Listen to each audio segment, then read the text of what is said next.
ये क्या कारण होता है ना, आपने देखा होगा ऐसा कि तैयारी कर रहे हैं, एक बच्चा तो हर जगह सेलेक्ट हो रहा है, क्योंकि जो बच्चा सेलेक्ट नहीं हो पाता उसका सबसे बड़ा कारण है कि वो हर बार भर्ती स्पेसिफिक तैयारी करता है। मैं बहुत बार ऑनलाइन इस बात को बोलता हूं कि रेलवे की भर्ती आ गई, रेलवे में लग जाता हूं भाई।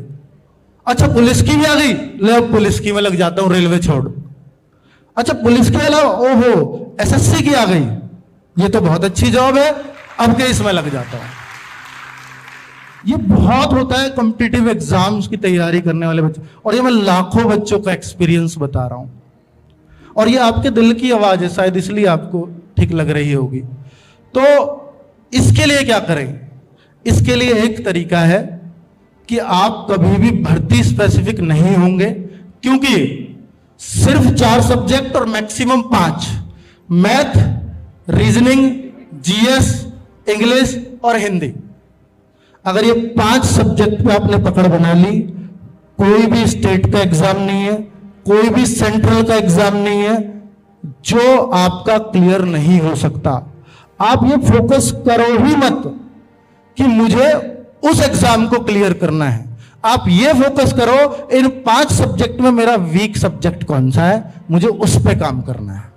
और जब वीक सब्जेक्ट पे अगर काम हुआ, मैं आपके बैकग्राउंड से हूं तो मैं आपकी प्रॉब्लम समझता हूं। कितने बच्चे यहां यूपी बोर्ड से, हाथ खड़ा कर दीजिए।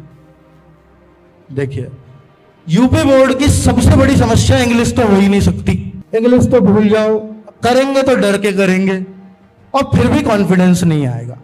इंग्लिश को त्याग दो, मैथ, रीजनिंग, जीएस, हिंदी, ये 4 सब्जेक्ट तो कर सकते हो। इन चारों पे कमांड करके दिखा दीजिए। इन 4 सब्जेक्ट को कमांड करके जो हौसला आपके अंदर आएगा वो इंग्लिश करा देगा आपकी, क्योंकि आपके पास फिर एक ही सब्जेक्ट है और आपको पढ़ने की आदत पड़ गई है 4 सब्जेक्ट, क्योंकि आपने पढ़े 10 घंटे की। और अगर आप 10 घंटे पढ़ रहे हो, सब्जेक्ट एक है, सब्जेक्ट की मजाल है कि वो आपसे ना हो, कभी नहीं हो सकता। हर सब्जेक्ट हो सकता है। मैं भी ये मानता था, मैं यूपी बोर्ड के सरकारी स्कूलों से पढ़ा हुआ हूँ, एसएससी सीजीएल में इंग्लिश आती थी, उस टाइम गाइड करने वाले भी कोई लोग नहीं थे, कि मैं इंग्लिश नहीं कर सकता, मैं उतनी अच्छी इंग्लिश नहीं कर पाऊंगा।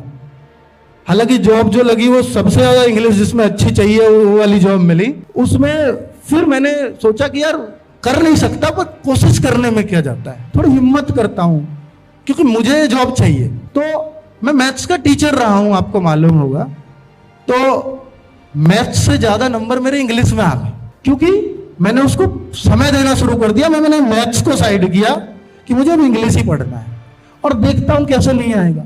एक बच्चा मेरे पास आता था कि सर मेरा ये सब्जेक्ट बहुत वीक है, उसने नाम दिया कि सर टाइम एंड वर्क मेरा बहुत वीक है मैथ्स में, इसको कैसे स्ट्रांग करूं।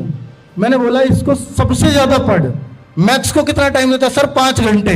इस चैप्टर को कितना टाइम दिया है? सर थोड़ा कम दिया है बाकी के मुकाबले। हमारी सबसे बड़ी समस्या है कि हम जो सब्जेक्ट आता नहीं है उससे बचते हैं, उसको कम समय देते हैं, जबकि सब्जेक्ट आपसे नाराज है कि आपने उसको कम समय दिया इसलिए मैं तुझसे नहीं आऊंगा। अगर वो आपको उसको समय की जो उसकी डिमांड है उतना अगर उसको दे दो तो कैसे नहीं आएगा।